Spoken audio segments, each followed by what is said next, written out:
언급되는 역사를 통해 하나님을 배우다라는 제목으로 여러분과 좀 말씀을 나누겠습니다. 우리가 지난주 수요일에 저희가 솔로몬에 대한 마지막 말씀을 나누었습니다. 그죠?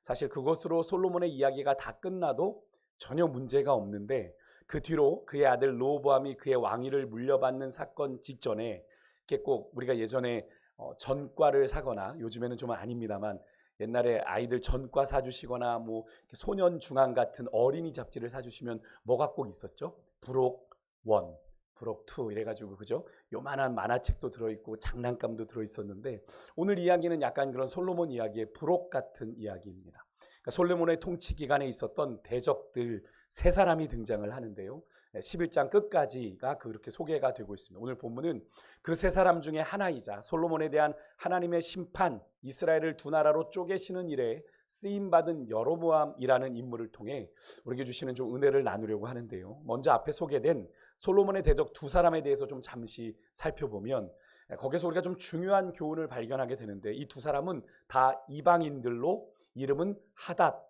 그리고 하나는 르손이라는 사람입니다. 근데 공교롭게도요, 이들을 소개하는 말씀이 동일한 구조로 성경에 나오고 있다라는 겁니다.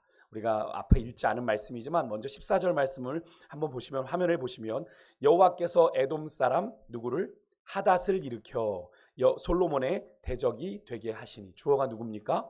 여호와께서. 그죠? 여호와께서 에돔 사람 하닷이라는 사람을 일으켜서 누구의 대적이 되게 하셨다? 솔로몬의 대적이 되게 하셨다. 23절입니다. 함께 읽어볼까요? 시작. 하나님이 또 엘르아다의 아들 르손을 일으켜 솔로몬의 대적자가 되게 하시니. 네, 어떠십니까? 문장 구조와 단어 선택에 조금 미세한 차이는 있지만 내용은 거의 유사하죠. 두 문장 모두 하나님께서 누구를 일으키셨다, 그죠? 그래서 솔로몬의 대적이 되게 하셨다라는 구조로 되어 있습니다. 결국 이 사실이 무엇을 말하는 겁니까? 하나님이 하나님을 떠난 솔로몬을 향한 심판을 직접 어떻게 하신다? 실행하신다. 하나님이 직접 하나님이 심판을 실행하신다는 사실을 의미하죠. 하나님이 주권적으로 일하신다. 그냥 어떤 상황을 통해 일하시는 것이 아니라 하나님이 직접 솔로몬을 징계하시는 것을 의미하는 건데요, 앞에 열왕기상 5장 4절에 솔로몬이 두로왕 히람에게 이런 고백을 한 적이 있습니다. 같이 한번 읽어볼게요. 같이 읽습니다. 시작. 이제 내 하나님 여호와께서 내게 사방에 태평을 주심에 원수도 없고 재앙도 없도다. 이렇게 이야기했어요. 솔로몬도 알았습니다. 하나님께서 자신에게 사방에 태평을 주셔서 원수도 없고 재앙도 없게 하셨다라는 걸 솔로몬도 알았던 사람. 그런데 지금 이 솔로몬이 지금 이제 대적으로 인해서 고통을 당하는 일이 여러분 우연한 일이 아니라 결국 뭐예요? 지금의 이 상황은 하나님이 그의 사방에서 태평을 거두시고 그에게 대적을 만드셔서 대적을 세우셔서 하나님이 솔로몬에게 지금 내리시는 징계다라는 걸 우리가 알 수 있는 그런 장면이죠.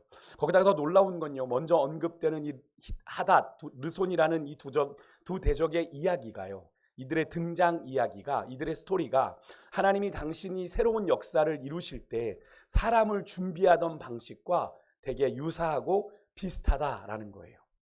솔로몬이 왕이 된 후에 다윗의 신하 요압을 처단하는 이야기가 우리가 예전에 한번 읽었죠. 다윗의 유언을 통해서 솔로몬이 요압을 죽이게 되지 않습니까? 그죠? 요압이 너무 피를 많이 흘린 까닭에 요압을 네가 정리해야 돼라는 이야기를 통해서 열왕기상 2장에서 솔로몬이 요압을 처단하는 이야기가 나옵니다. 그런데 솔로몬이 하나님을 떠나니까 요압이 옛날 그 다윗과 함께 에돔에서 행한 잔인한 일을 목격했던 이 에돔인인 하닷이 솔로몬의 대적이 되어 나타나게 되는데요, 오늘 본문 앞에 15절 16절에 보면 당시에 요압이 어떤 일을 행했냐면, 사실 그 사건을 기록하고 있는 사무엘 하에서는 이렇게 얘기가 나오지 않습니다. 그런데 오늘 열왕기상에서는 그 당시의 이야기를 좀 부연해서 설명해 주는데, 그때 요압이 6개월 동안 에돔 땅에 머물면서 그 땅에 에돔의 남자들을 다 죽였다라는 기록이 나옵니다. 그러니까 뭘 말하는 겁니까? 한마디로 에돔 사람의 씨를 다 말려버리는 거죠. 남자의 씨를 다 죽였다는 건 씨를 다 말리는 겁니다. 그러니 에돔 사람 입장에서는 직접적으로는 요압이지만 그런 요압의 배후에 있는 다윗이 이끄는 이스라엘이라는 나라에 대해서 뭘 품지 않을 수 없습니까? 악의를, 그죠? 원한을 품지 않을 수 없는 그런 상황이다라는 걸 우리가 충분히 예상할 수 있는 거죠. 그때 작은 아이로 겨우 생명을 부지했던 인물이 누구냐면 오늘 솔로몬의 대적으로 등장하고 있는 하닷입니다. 근데 그가 어디로 도망을 갔어요? 예, 보니까 애굽으로 도망을 갔어요. 애굽으로. 근데 그 여정에 희한하죠. 우리가 읽지는 않아서 여러분들이 좀 다가오시지 않을 수 있겠습니다만 18절에 보면 미디안과 바란이라는 지명이 나옵니다. 예, 그러니까 애굽으로 도망갔던 누구가 떠오르는 장면이죠? 예, 모세가, 그죠? 애굽에 있다가 애굽에 있다가 미디안으로 나갔던 그 장면을 우리가 떠올리게 되는 그런 장면인데, 이 지역들이 과거 출애굽기 민수기에 나오는 지역으로 모세와 연관이 있었던 지역이라는 거죠. 모세가 미디안 광야에서도 40년간 머물렀잖아요. 그렇죠? 예, 그러니까 모세가 그랬던 것처럼 그렇게 미디안과 바란을 거쳐 애굽으로 간 하닷은 바로의 호의를 받습니다. 바로가 은혜를 베풀어 줘요. 그래서 집도 주고 양식도 주고 토지도 주고 심지어 이 애굽의 왕인 바로와 동서지간이 됩니다. 그러니까 뭐 그 아들 그누밭이 바로가 아들로 여길 만큼 아주 막역한 관계를 지냈다라고 하는 것. 그럼 이 하닷의 인생이 여러분 좀 누구랑 비슷하지 않습니까? 모세와 되게 아주 유사한 인생을 걸어온 사람인 거예요. 또 하나의 대적으로 언급되고 있는 이 르손이라는 사람은 다메섹 사람입니다. 지금의 시리아이고 우리가 이제 요즘 사도행전은 수리아 지역 이렇게 얘기하는 지역인데 3절로 짧게 기록되고 있지만 역사적으로 이스라엘의 역사 가운데 사실 에돔보다 남쪽에 있는 이 에돔보다 더 이스라엘에게 위협적이었던 존재는 북쪽의 다메섹이었습니다. 계속적으로 이스라엘을 괴롭혔던 민족이 바로 다메섹인데요. 그래서 이 르손이라는 인물을 가볍게 볼 수는 없는데 흥미로운 건 앞에 23절, 24절에 오늘 본문에 보면 이 르손이 다윗처럼 원래는 왕의 혈통이 아니었다라는 겁니다. 왕이 아니었어요.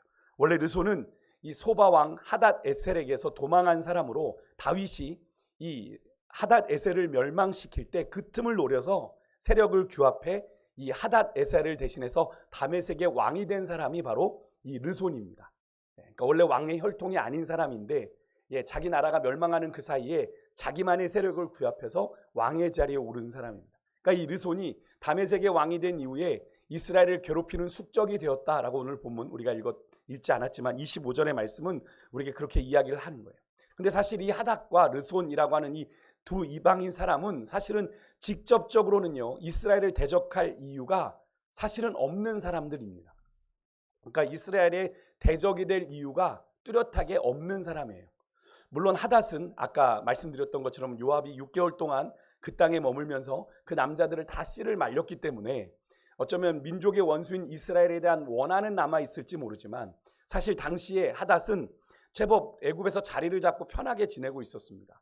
애굽 바로의 동서로 이렇게 지내고 있었으니까 굳이 하닷이 자기 멸망한 에돔으로 돌아갈 이유가 없었는데 21절에 보면 돌아가려고 해요. 근데 그 돌아가려고 하는 시점이 어느 때냐면 직접적으로 원한을 품어야 될 다윗과 요압이 다 죽은 상황이에요. 그 원수 갚을 대상이 지금 남아 있는 겁니까? 없는 겁니까? 없는 상황이죠. 근데 굳이 에돔으로 돌아가려고 하는 거예요. 그러니까 바로도 야 하닷 그냥 우리 애굽에 같이 지내자. 좋은데 왜 가려고 하느냐라고 얘기하는데 하닷이 그래도 가야 된다라고 얘기를 하고 어찌되었든 난 가야 된다라고 얘기를 하는 장면이 22절에 나오거든요. 그렇게 하닷은 솔로몬을 괴롭히는 대적이 됩니다. 이거 분명히 이유가 없는데 하나님이 그를 솔로몬의 대적으로 만드신 것, 하나님의 섭리가 여기에 개입되어 있다고 밖에는 볼 수가 없는 그런 장면이죠. 솔로몬이 끝까지 아마 초심을 잃어버리지 않고 하나님 앞에 정직하게 행했다면 아마 하닷이 하나님의 솔로몬의 대적이 돼서 그를 괴롭히는 일은 아마도 없었을 거예요. 그렇지만 그러하지 못했기 때문에 하나님은 이 하닷이라는 인물을 범죄하는 이 솔로몬을 향한 징계의 회초리로 사용하셨던 것을 우리가 보게 되는데 하닷만이 아닙니다. 여러분 르손이라고 했던 조금 전에 다메섹 왕으로 소개를 드렸던 이 르손도 사실은 다윗 덕에 이 사람은 왕이 된 사람이에요. 그죠? 다윗이 자기네 나라 왕인 하닷 에셋을 죽이는 바람에 자기가 세력을 규합해서 왕이 된 거니까. 그래서 어찌 보면 다윗이 자신의 왕이 되는 일에 도움을 준 그런 사람인데 그런 르손이 이스라엘의 숙적이 되었다. 그것도 하나님의 섭리가 아니고서는 설명할 수가 없는 거죠. 그래서 하나님이 그렇게 주권적으로 하닷 그리고 르손이라는 사람을 선택하셔서 누구의 대적으로 삼으셨다? 솔로몬의 대적으로 삼으셨다. 결국 하나님은 모세와 다윗이라는 인물을 통해 이스라엘 역사의 중요한 구원의 역사들을 이루어 가셨던 것처럼, 그죠? 하닷과 르손과 같은 이방인들을 통해 이스라엘의 대적으로 일으켜 이스라엘을 괴롭히는 도구로 삼으셨다라고 하는 사실. 특별히 아까도 제가 말씀드렸지만 모세가 되게 하닷이 모세와 유사하고 또 르손이 다윗과 유사한 점이 있다라고 하는 것을 볼 때 이 이야기를 읽는 사람들은 누구를 떠올리게 되겠어요? 우리의 조상인 모세 이야기 같은데, 우리의 조상인 다윗의 이야기 같은데, 라는 그런 생각을 할 수 있는 그런 모습이죠. 그래서 여러분, 세상도 그 사실을 알기 때문에 여러분, 하나님의 역사는, 하나님이 역사의 주관자가 되신다는 전제로 역사는 반복되는 거죠. 믿으십니까? 역사는 반복된다고 얘기하잖아요. 서양의 격언이고 속담이지만 여러분, 저는 그 이야기가 은연중에 하나님의 일하심, 하나님이 역사 가운데 일하고 계시는 그것을 인정하는 고백이 아닐까 하는 그런 생각을 해보게 되는데요. 여러분, 하나님은 여전히 우리가 살아가는 이 역사 속에서 일하고 계심을 여러분 믿으시길 바랍니다. 하나님은 일하고 계세요. 또한 여러분, 하나님은 당신의 백성이 죄악의 길로 달려가고 있을 때 그냥 놔두지 않으신다는 걸 꼭 아셔야 돼요. 더는 안 되겠다 싶으시면 반드시 징계하신다라는 걸 여러분이 좀 기억하셔야 돼요. 우리가 신앙생활을 하면서 요즘에는 하도 사랑의 하나님, 은혜의 하나님, 긍휼의 하나님 이런 것들이 이런 프레임으로 좀 하나님을 자꾸 이해하니까 우리에게 하나님이 심판하신다, 하나님이 징계하신다라는 것에 대한 성도들의 반응이 되게 어색한 게 사실입니다. 설마 하나님이 나한테 심판하시겠어? 하나님이 설마 나한테 징계하시겠어? 라고 생각하는 거죠. 그러니까 어떻게 해요? 죄에 대해서 점점 무뎌지는 거예요. 죄를 지면서도 점점 무뎌집니다. 회개할 생각 안 해요. 언젠가 할게요. 근데 여러분, 늘 제가 솔로몬의 이야기를 여러분과 계속 나누면서 말씀드렸지만 죄가 그렇게 우리에게 만만하던가요? 아니라는 거죠. 죄는 우리를 전염시키고 병들게 해서 죄를 죄로 느끼지 못하게 되는, 여러분, 문둥병이 무서운 게 왜 그렇습니까? 나병이 고통을 못 느끼는 게 저주인 거잖아요. 그죠? 여러분, 죄를 죄로 느끼지 못하는 게 영혼의 저주예요. 죄를 죄로 느끼지 못할 정도로 우리의 영혼이 망가져 버리면 이미 적신호가 뜬 거예요. 진짜 적신호가 뜬 거예요. 근데 많은 그리스도인들 가운데, 많은 성도들 가운데 그런 분들이 있다니까요. 사랑의 하나님인데 설마 그러시겠어? 자꾸 자신을 어떻게 하는 거예요? 죄에 방임해 놓는 겁니다. 설마 그러다가 한번 크게 터지면 어떻게 해요? 그제서야 정신 차리러 가는데 돌아올 길이 너무 먼 거죠. 여러분, 하나님은 반드시 정신 차리지 못하고 듣지 못하고 깨닫지 못하면 징계하십니다. 맞죠? 하나님은 공의의 하나님이신데 징계하세요. 근데 그 징계의 방식도 여러 가지가 있죠. 그런데 그 징계의 방식 중에 하나가 오늘 솔로몬에게 하시듯 우리 주위에 있는 사람들을 징계의 도구로 사용하신다라는 거예요. 그래서 죄로 인해서 멀쩡하던 관계가 갑자기 깨어지거나 어긋나게 되는 경험을 해보신 적이 있을 겁니다. 그래서 왜 이러지? 왜 좋았던 관계가 이렇게 어그러지지? 라고 되어지는 건 우리 안에 죄의 문제가 있기 때문에 그래요. 하나님이 경고하실 때, 깨닫게 하실 때 여러분 속히 깨닫는 은혜가 있으셔서 여러분 좋은 관계가 너무 깊게 어그러지지 않도록 이렇게 살아가는 인생이 복 있는 인생인 줄 믿습니다. 하나님, 우리는 오늘 이야기를 통해서 중요한 사실을 깨닫게 돼요. 하나님이 역사를 주관하시고 다스리시기에 인간의 역사는 같은 원리를 가지고 반복된다 라는 사실을 우리가 깨닫게 되는데, 여러분, 그 서양의 격언인 역사는 반복된다라고 하는 그 단어의 그 문장에 숨어있는 의미 또한 그거래요. 역사의 실수를 반복하지 말아라. 그런데 어떻게 우리 또한 하나님께서 우리 인생의 걸음 가운데 역사에 반복된 그 실수들을 자꾸 우리가 하나님 앞에 반복하게 되는 걸 보게 되죠. 그것이 우리만의 이야기가 아니고 이스라엘의 백성들의 이야기이기도 하죠. 하나님 앞에 그렇게 실패했던 죄의 역사를 계속 반복하는 것들을 우리가 보게 되지 않습니까? 여러분, 그래서 하나님은 하나님의 구원을 상징하는 이 모세와 다윗의 인생을 닮은 이 하닷과 르손을 통해 하나님이 하나님의 심판의 도구로 이들을 삼으셨어요. 왜 그렇게 하신 겁니까? 이스라엘에게 너희들이 그렇게 역사 속에서 지금 반복하고 있는 거야. 너희들의 실수를 반복하고 있는 거야를 깨닫게 하시기 위해서 과거에 그들에게 하나님의 구원을 경험하게 했던 모세와 다윗의 인생을 닮은 이 하닷과 르손이라고 하는 전혀 낯선 대적을 통해 하나님의 심판을 그들에게 보여주신 겁니다. 누가 하신 일인 걸 가르쳐주기 위해서, 하나님이 하시는 일이라는 걸 보여주기 위해서.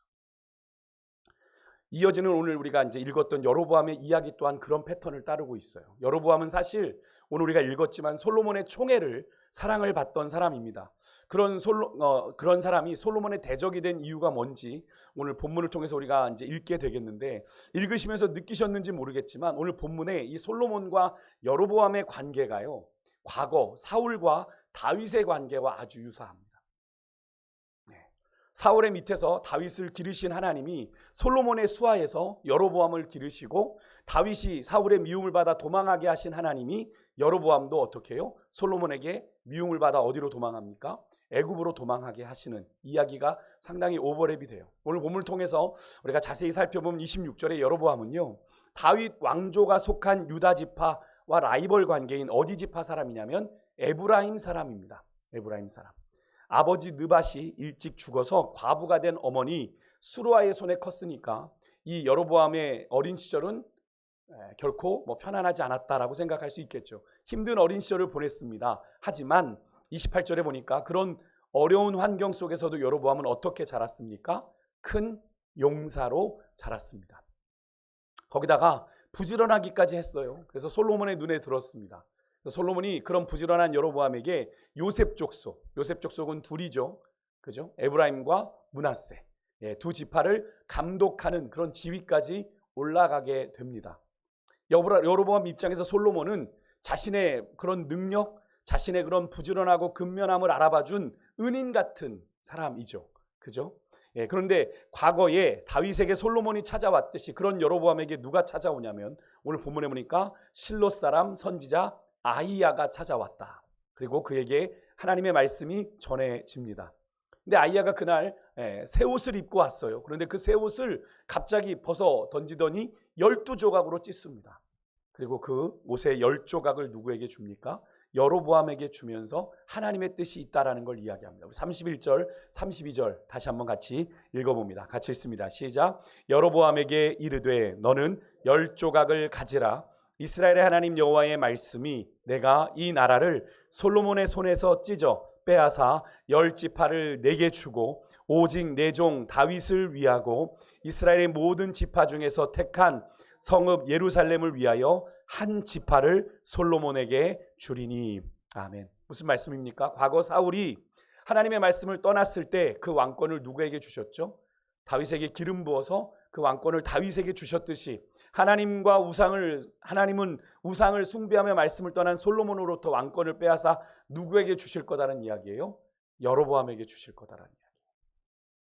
사울이 자기 사위 다윗에게 왕권을 빼앗긴 이유와 솔로몬이 아들에게 왕권을 온전히 물려주지 못하고 자기의 신하인 여로보암에게 대부분 10개를 빼앗겼다는 건 거의 대부분을 빼앗긴 것 아닙니까? 하나 빼곤 다 빼앗겼으니까. 이유가 뭡니까? 하나님의 명령에 순종하지 않았기 때문에 그래요. 시대는 다른데 원리는 같은 거죠. 그죠? 원리는 같은 겁니다. 여러분, 이렇게 하나님이 역사를 주관하시고 다스리시며 당신의 뜻대로 운행하시기 때문에 우리 인간의 역사가 시대는 다른데 같은 원리를 가지고 반복되고 있는 거예요. 우리도 똑같지 않습니까? 우리도 똑같이. 여러분, 하나님 앞에 우리가 시대는 다르지만 신실하면 하나님은 우리의 인생에 복을 주세요. 그런데 불순종하면 어떻게 됩니까? 이미 받은 것까지도 다 거두어 가시는 것을 우리가 경험하게 되잖아요. 같은 원리예요, 하나님의 원리는. 그런데 시기가 좀 다른 것이고 하나님의 참아주시고 기다려주시는, 또 하나님이 각 사람마다 다루는 방식이 다른 것뿐이지 근본적인 원리는 같은 거죠. 근데 오늘 본문에서 우리는 하나님의 심판이 이렇게 엄격하구나, 그리고 아주 구체적이구나 라는 것뿐 아니라 또 한 가지를 확인하게 되는 건 뭐냐면 하나님이 언약에 참 신실하시구나 라는 사실을 다시 한번 확인하게 됩니다. 그러니까 하나님의 언약이라는 건 뭘 의미하죠? 약속이요. 하나님의 약속은 하나님은 끝까지 지키시는구나. 하나님께서 다윗에게 주신 언약이 있었죠, 그죠? 왕위를 네 뒤로 이어가겠다. 당장 그래서 솔로몬에게 왕권은 빼앗지 않으세요. 하나님이 다윗 때문에, 솔로몬 때문이 아니라 그 이후 10지파는 여로보암에게 주고 솔로몬의 아들에게는 한 지파만 주겠다라고 말씀하시는데, 그러면서 36절에 이렇게 말합니다. 내 종 다윗이 항상 내 앞에 등불을 가지고 있게 하리라. 다윗의 씨가 이렇게 이어져 가도록. 그래서 결국 이 씨가 어디로 이어져 가게 되는 거죠? 다윗의 자손으로 오신 예수님으로 이어지게 됩니다. 유다 지파에, 그죠? 유다 지파. 그래서 그렇게 말씀하시는 왕권의 대부분은 다 여로보암에게 넘기겠다는 말씀을 하시는 거예요. 그러니까 솔로몬의 아들은 성전이 있는 예루살렘 그리고 유다 지파만 받아서 겨우 뭐만 유지하는 겁니까? 신앙의 명맥만 유지하는 것. 참 초라하죠. 그 화려했던 솔로몬의 부귀영화가 한순간에 다 사라져버리고 그렇게 되어버린 것. 하나님 너무하신 것 아닙니까? 어떻게 하나님 이렇게 폭삭 망가뜨리실 수가 있습니까? 라고 얘기할 생각이 들 수도 있지만 그 너무나 초라하잖아요. 그런데 누가 자초한 일입니까? 솔로몬 스스로가 여러분 자초한 일이고 하나님이 절대로 매정하신 것 아니죠. 우리가 계속 살펴보지 않았습니까? 하나님이 최소 솔로몬에게 3번 이상 찾아오셔서 권면하셨단 말이에요. 돌아와라. 그런데 솔로몬이 하나님 주신 은혜 걷어차 버리고 자신으로 가득 차기 시작하니까 결국엔 돌아올 수가 없었던 거죠. 그래서 다윗의 자손들에게 주시겠다는 여러분 이 언약이요, 하나님의 약속이 다윗의 생물학적 후손이 아닌 여로보암에게 그 약속이 주어지게 되는데 37절, 38절 한번 읽어보겠습니다. 여로보암에게 하시는 말씀이에요. 같이 있습니다. 내가 너를 취하리니 너는 내 마음에 원하는 대로 다스려 이스라엘 위에 왕이 되되 내가 만일 내가 명령한 모든 일에 순종하고 내 길로 행하며 내 눈에 합당한 일을 하며 내 종 다윗이 행함같이 내 율례와 명령을 지키면 내가 너와 함께 있어 내가 다윗을 위하여 세운 것 같이 너를 위하여 견고한 집을 세우고 이스라엘을 내게 주리라. 아멘. 여러분 이 말씀에서 우리가 다시 한번 중요한 사실을 거듭 확인하게 되는데 솔로몬의 이은 왕위와 더불어 이스라엘의 역사를 이끄시는 분은 누구다? 하나님이시다. 내가 너를 취하리니 내가 너를 위하여 견고한 집을 세우고 이스라엘을 내게 주리라. 모든 문장의 주어가 다 하나님이시다라는 걸 우리가 반드시 기억해야 돼요. 여러분 우리의 인생의 주인도 하나님이십니다. 여러분 내 인생은 나의 것이라고 함부로 이야기하시면 안 돼요. 세상의 노래가 그렇게 이야기한다고 내 인생은 나의 것, 마이웨이 이렇게 부르시면 안 돼요. 우리의 인생은 내 뜻대로 가는 인생 아닙니다. 여러분 이스라엘의 흥망성쇠와 더불어 다윗과 솔로몬, 여로보암에 이르기까지 왕위를 이끄신 분이 하나님이신 것처럼 여러분 우리의 인생의 주인도 살아계신 하나님이신 걸 여러분 잊지 마시길 바라요. 그러니까 하나님 앞에 여러분의 인생을 잘 살아내려면 누구 앞에 무릎을 꿇어야 됩니까? 하나님 앞에 무릎을 꿇어야 되는 거예요. 하나님 앞에. 그것이 사도 바울이 이렇게 보여주는 이야기 아닙니까? 사도 바울의 그 복음의 역사들을 막으려고 하는 그 세력들 가운데서 하나님이 계속 그를 지키셔서 이제 로마로 가게 되는 일정을 우리가 만나게 되지 않습니까? 여러분 하나님은 우리의 인생을 이끄신 분 하나님이신 줄 믿습니다. 인생이 잘 안 풀리세요? 어디 가서 우리 교회는 없지만 점 보러 다니지 마시고 하나님 앞에 무릎 꿇으십시오. 인생의 장애물을 만나던 인생의 문제를 만나던 인생이 내 마음대로 풀리지 않으면 하나님 앞에 부르시는 신호예요. 하나님 앞에 무릎 꿇으면 됩니다. 어제도 이제 오카노 목사님의 과거 설교를 좀 한번 들어봤는데 오카노 목사님 그런 말씀을 하시더라고요. 우리가 뭔 얘기를 해도 하나님은 하루 종일 평생 아무런 티도 내지 않으시고 우리 얘기를 다 들어주시는 분이 있는데 그분이 바로 하나님입니다. 그 하나님 앞에 왜 기도하지 않냐고 막 얘기하시는 설교를 들으면서 목사지만 제 스스로도 참 하나님 앞에 그 말씀을 들으면서 하나님 그렇습니다 라는 시간을 그런 고백을 드렸는데요. 정말 여러분 기도는 특권이에요. 하나님의 능력을 내 능력처럼 쓸 수 있는 게 뭡니까? 기도입니다. 여러분 내가 하나님의 능력을 받아 내 마음대로 막 한번 일해보겠습니다 이게 아니라 그죠? 하나님의 능력대로 살아가는 그 힘이 주님께로부터 나온단 말이에요. 그래서 기도의 자리에 나와서 그래서 제가 오늘 그 마음으로 새벽에 나오니까요. 새벽 그 시간이 너무 감사한 거예요. 그냥 내가 하나님 앞에 이렇게 머물러 있는 그 시간이 너무나 감사하더라고요. 하나님 제가 이런 존재예요. 하나님 앞에 더 솔직해지는 거예요. 하나님 내가 이런 연약함이 있고 이런 부족함이 있어요. 이런 모자람이 있어요. 그래서 하나님 나도 너무 화가 나요. 이런 이야기들 하나님 앞에 드리며 하나님 앞에 제 모습을 고백하는데 하나도 부끄럽지 않더라고요. 그런 하나님이 저를 이렇게 격려해 주시는 그런 아침에 위로하심을 제가 새벽에 되게 많이 경험했는데요. 이것은 저에게만 주시는 은혜가 아니라 여러분들에게도 주시는 은혜인 줄 믿습니다. 그 은혜는 받아 누려야 받는 거잖아요. 아무리 은혜가 있어도 내가 그 은혜를 받으려고 하지 않으면 임하지 않는 거예요. 누릴 수 없는 거예요. 다 놓여 있으면 뭐 합니까? 그죠? 그것을 내 걸로 만들어야죠. 그것은 기도의 자리에 나와서 우리가 하나님 앞에 무릎 꿇는 거예요. 다시 다시 본문으로 와서 조금 전 살펴본 하나님의 말씀, 여로보암에게 주신 말씀. 하나님은 여로보암에게도 다윗에게 언약하셨던 것처럼 네가 하나님의 명령에 순종하면 내가 다윗을 위하여 세운 것 같이 너의 그 네가 다윗의 언약을 전수받는 이스라엘의 왕이 될 거다라고 약속을 주시는 겁니다. 여러분, 이 말씀을 잘 보셔야 되는 게 뭐냐면 하나님께서 다윗에게 주신 이 언약이 그냥 다윗의 생물학적인 자손 솔로몬, 르호보암 이렇게 그렇게 이어가는 게 아니라 여러분, 하나님의 언약이 누구에게 이어간다는 거예요? 하나님의 말씀에 순종하는 자에게 그 언약이 전수된다라는 거예요. 여러분, 이게 왜 중요한지 아십니까? 여러분, 이 사실 너무 중요해요. 이 사실을 제대로 이해하지 못한 이스라엘이 결국 멸망당한 이유가 거기 있는 겁니다.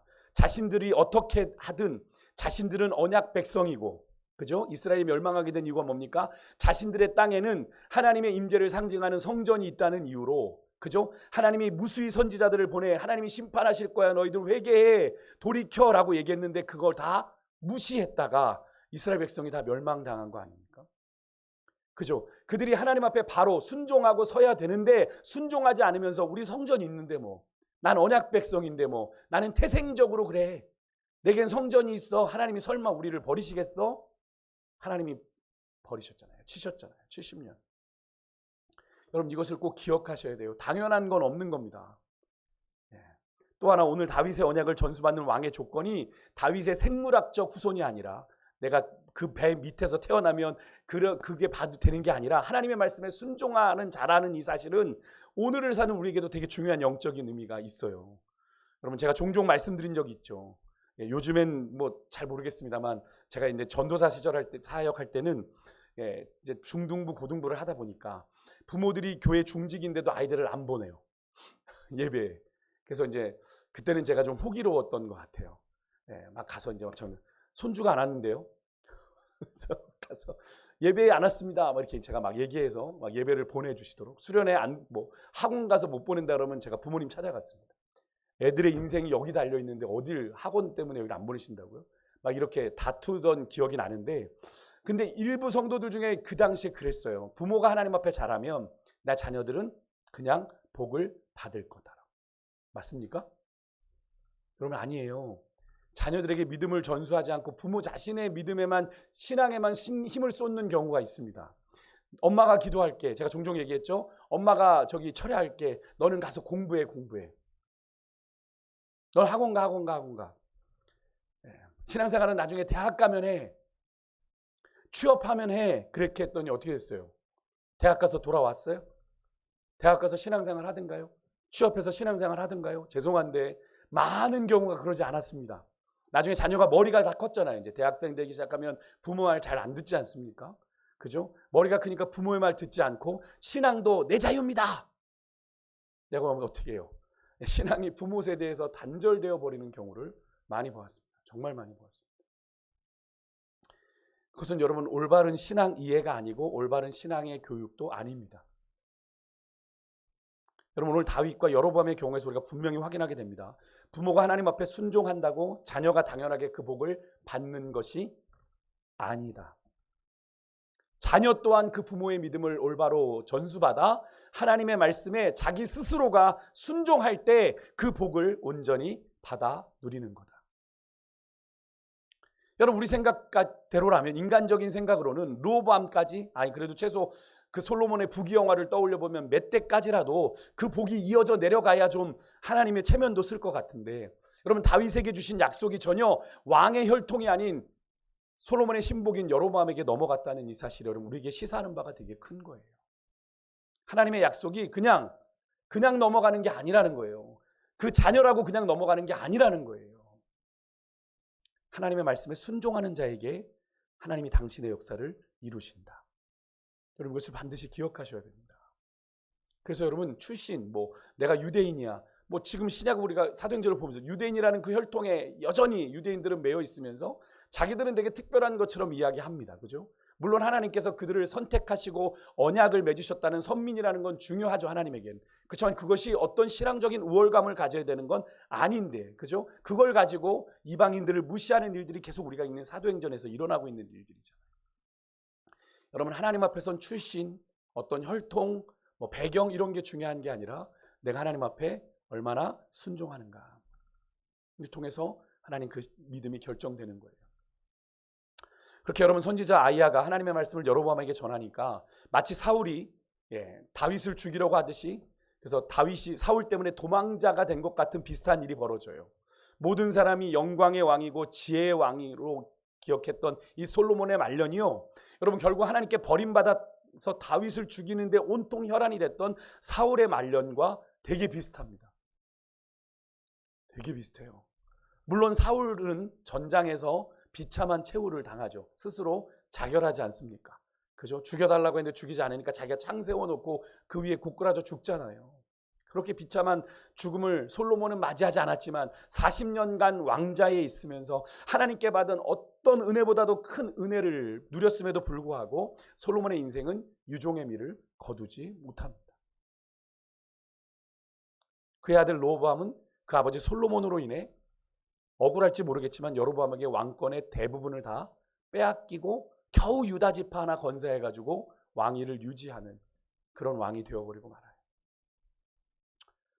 여러분 이 사실을 통해 우리 다시 한번 깨닫게 되는 건 하나님의 복과 은혜는 오직 순종하는 자에게 주어진다는 사실, 우리가 다시 한번 확인하게 되는데, 여러분 하나님은 지금도 일하고 계시고 여러분 우리의 일거수일투족 주목하여 바라보고 계심을 여러분 믿으시길 바랍니다. 하나님은 모르겠지, 하나님이 뭐 아시겠어? 하나님은 다 아세요. 그래서 하나님 오늘 솔로몬에게 이 일을 행하신 거예요. 그냥 두지 않고 북쪽에선 르손이, 남쪽에서는 하닷이 솔로몬을 괴롭히도록, 여러분 우리가 순간순간 욕심과 쾌락에 이끌려 죄를 향해 달려갈 때 하나님은 우리에게 경고하신다.